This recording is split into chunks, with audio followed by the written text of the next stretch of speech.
players, rhaegar here for another video. Today's video is one of those RPG day videos of the year 2015 in the month of August, hosted by the wonderful Autocratic Chat. And today's question is the 21st question in this series, so we're about to breach into the 4th week, ladies and gentlemen. 3 weeks in a row of making videos on this channel. That's right, breaking records and kicking ass here. Is the question, now I'm getting back to the main point, the question is, what is your favourite RPG setting? Now, at least currently. Now, this question wasn't that difficult for me either, because there's definitely a setting that I just can't get enough of at the moment. And anyone who has interacted with me in the community or spoken to me on Facebook or talked to me in person about RPGs will know where I'm going with this. And they've probably wondered why hasn't he talked about that game yet? Why is he waiting for the right moment? And this is that moment.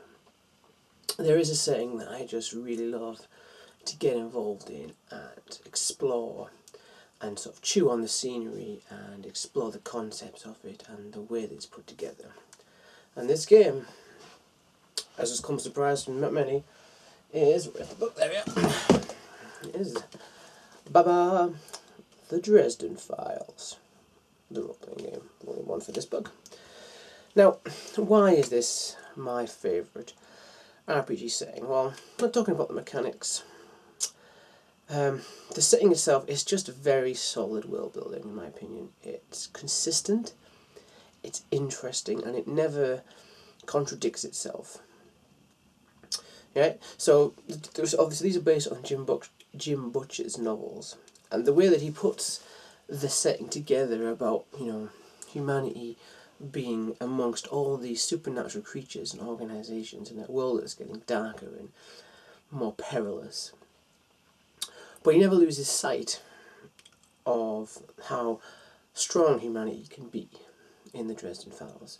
It's one of those games that playing a human, a plain vanilla human, is not boring, as some would say. It's really exciting to play human in this world filled with all these creatures, and yet you still can make a difference. You still, through ingenuity, skill and hard work, you can beat these little buggers.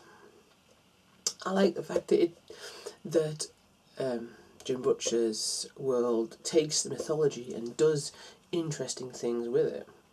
It takes vampires and incorporates the classical view of vampires into the saying, but also expands it out to be like that's not the only type of vampire out there. And they make sense, like what they're about makes sense. What they feed upon is like a logical ecosystem, being obviously blood, emotion, and I suppose one would be eating with souls, maybe death, in the classical sense.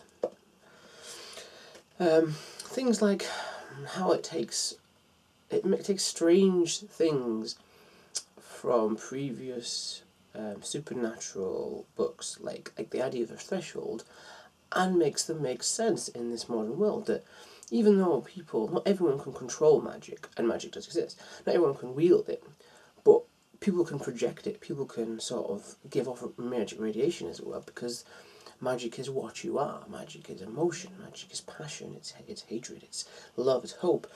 So if you live in a place for a long time, you build up a protective magical barrier that your family's sort of essence forms a threshold around that place, a barrier that's built from your own magical ambient energy. So when supernatural creatures come knocking on that door, trying to cause you trouble, they find themselves thwarted by your own sort of magical protection. Really clever. Obviously, that doesn't stop some things. It doesn't stop evil mortals from coming in there and doing nasty things, but it makes sense from what the concept was. And like how, running across water can disrupt magic in the old days, how it can mess with supernatural things, because water is like a dissolve, it's like an agent, just like us, just like the way it erodes, you know, minerals and stuff over time. Same with magic, it erodes magic, it washes it away.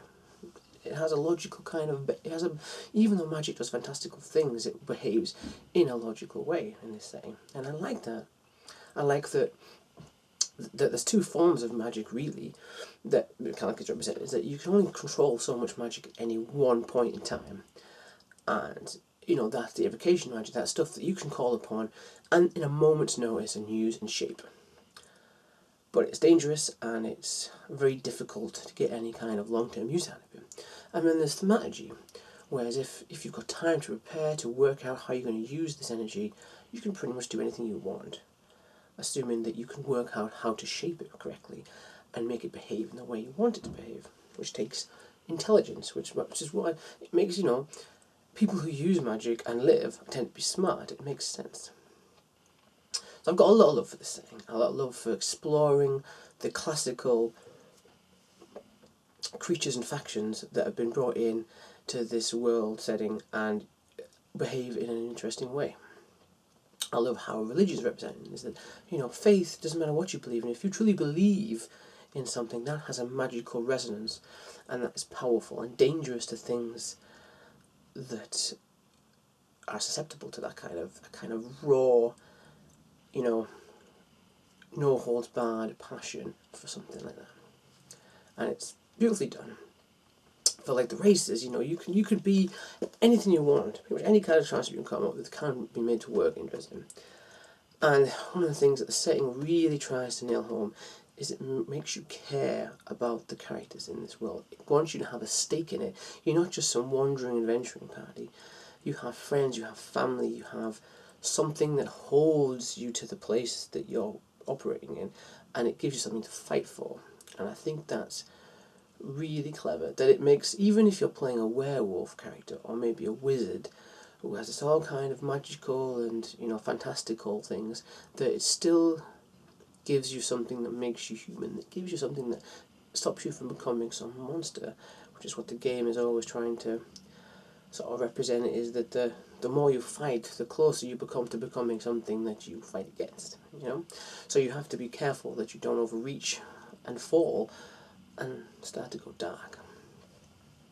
So yeah, I absolutely love this setting.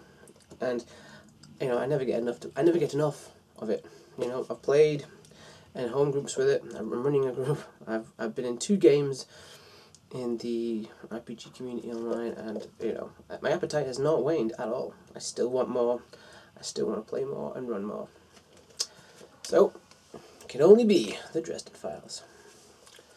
So, I thank you very much for watching and letting me gush happily about my favourite setting for the past 5 to 10 minutes, and I hope you will return tomorrow to see the next video in this series as I progress towards the end of the month mark. Wish me luck. Until then, guys, take care.